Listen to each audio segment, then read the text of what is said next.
So, we're going to take our hide out of the bucket, try to take any moisture, squeeze it back into the bucket.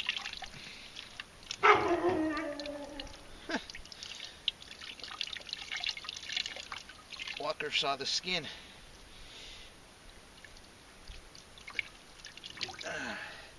Now you see what I have set up here. I have a pole between two trees. This is a real common way of doing it. I think the primitive guy is going to do a couple variations, but you take your rear end, it's the widest part on the hide, and drape it over this pole, and you flip up the neck, this, get it all spread out here evenly.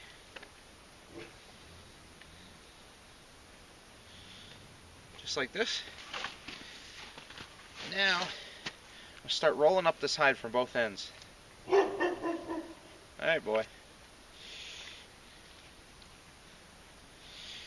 Now I get this all tucked in.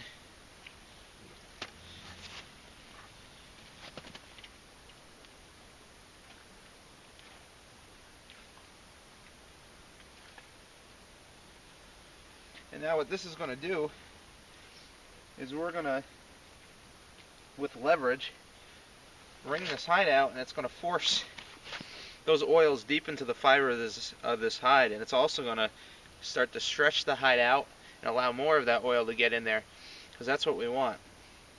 This in itself, braining a hide or using whatever, however you're going to brain it, spinal fluid was used, and sometimes liver. I always use brains. It's just the simplest caveman approach, but that alone doesn't tan your hide. The elbow grease that you put into this is what's going to tan the hide, but this is going to set us up with oil in the hide that's going to help lubricate the fibers as we begin to work it and move it. So this just ensures that we really get oil onto every fiber of this hide. And this kind of pre-works it too, because we're stretching the hide. So you're going to see what I'm doing here. Squeeze out any of this water back into the bucket. We're going to keep reusing this brain solution. So I put my bucket right underneath this donut. And I get a good sturdy stick. And it's just like this. You just start twisting it. You're going to see all that moisture that's going to come out of this.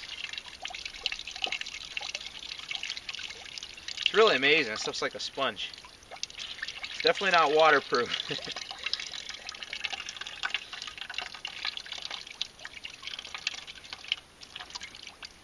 But you're going to see the more I do this, the more I wring this hide out, I'm going to put it back in the brains, and I'm going to re-wring it.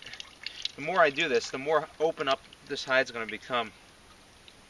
And water is really going to start shooting through this thing.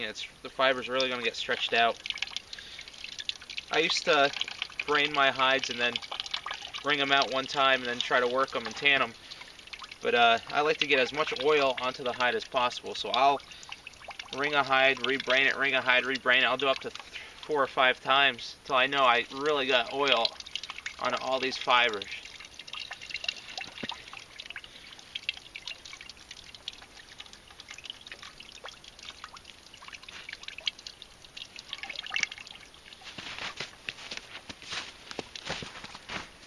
Just give you an idea what's happening to the side. I'm wringing it up. Spots that are really getting the water squeezed out of it are getting dark. Any spots that still have a lot of moisture are still white. We're going to uniformly wring this hide out so the whole hide becomes really wrung out and it's all dark like this. But I'll show you as I do it. So I'll get a couple close-ups. This weather is crazy. It's like now raining out. But after you've twisted your hide in both directions one time, I will usually unwind it just like this. And now I'll give it like a quarter turn, then start it again, wind it one way, and then the other way. This just keeps me remembering where I'm at, but you don't have to do it this way. Basically, all you're after is to get this thing to all one moisture consistency. You want it all evenly wrung out. You don't want any really wet patches in it. because I'm going to take this thing after it's all fully wrung out, and I'm going to throw it back in the brains. And it's going to reabsorb that brain and hopefully pick up some more of the oils. Then I'm going to wring it again, and then I'll probably throw it back in the brains and do it again and again, and until I know that there's as much oil as there's going to be on these fibers that are really going to assist me in, you know, keeping this lubricated as I move it and start working it. But that's getting ahead of myself, but really I'm just setting myself up for that point.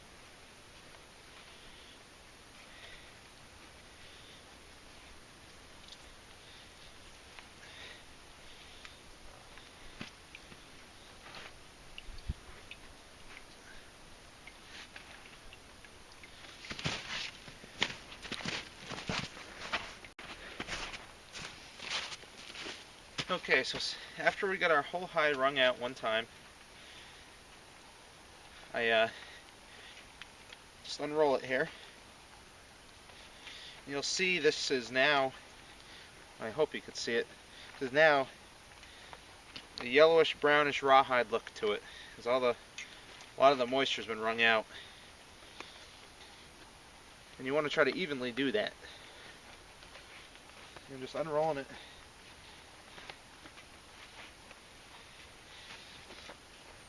And what I like to do here is, after I get this all unrolled, I like to take this hide and stretch it out real good. I like to open it up. The more time this hide spends all wide out and open, the better. I like keeping these fibers nice and pulled apart so they don't have a chance to glue themselves back up. So like I was saying, even at this stage, if I just let this hide go and didn't touch it again, this would be a stiff piece of skin again with the brains in it. Really what's going to transform this hide is going to be the time we spend working it, either in a frame, or I like to do it by hand. But moving this hide, stretching it, keeping the fibers wide out and open, that's what's going to tan the hide. But I like to do this between brainings. Just something I do. Get this thing nice and wide out and open. Any real dark spots in the hide where there's really a lot of water wrung out, I'll open it up. It'll start to turn white like if we were tanning it. And that's the first braining. Like I said, I'll repeat this whole process several times until I feel that, you know, this hide's really ready to start working. So I'm going to get this all out and open and stretched out, pluck out all around the holes, you know, open them all up, stretch all the fibers, and then I'm throwing it right back in the brains. Alright, so this hide's been wrung one time, and I went ahead and stretched all around the hide, even around the edge, just plucking it all out. I want to stretch every part of this hide, every square inch of it. And you'll see there's always going to be spots. This darker bluish color, the wet look, always going to be spots you can't really wring all the moisture out, but you want to do as best you can. Now at this point, I'm going to dunk this right back in the brains.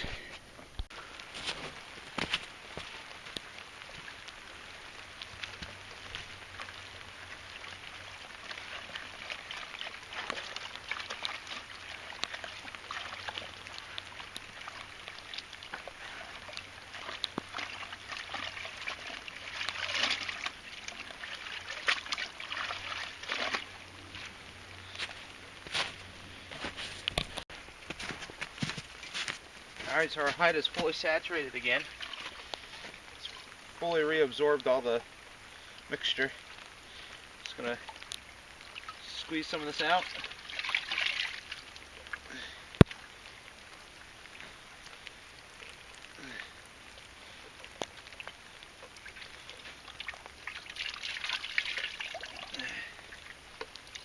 And I'm just going to repeat the whole process again. Now I'm not telling you have to brain and rebrain as many times as I do. You might do it one time, and if that thing starts dry and stiff when you're working it, you're going to have to rebrain it again anyway. So this is added assurance for me that I'm really setting myself up. So Like I said, I'm probably going to do this another 3 times, and then I'll get back with you.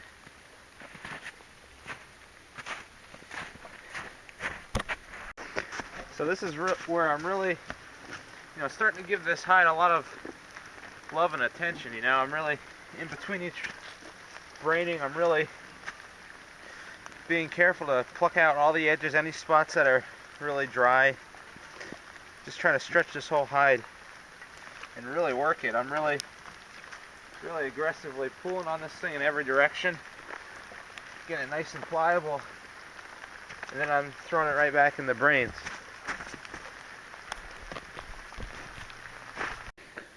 Alright, so your last time wringing, you want to make sure you really get all the moisture out that you can, because at this point, if you were ready, you can go ahead and start softening this hide, and that's going to have to be another video. Usually at this point, I'm pretty tired and pretty beat, so I will usually get all stretched out again, wrap it up in a plastic bag, and throw it in the freezer. That way, whenever I'm ready to get to this, or if I want to wait till warm weather where this will be a little easier to stretch and dry, you could do that. But for the time being, I'm going to throw this in the freezer so it doesn't dry out and get stiff.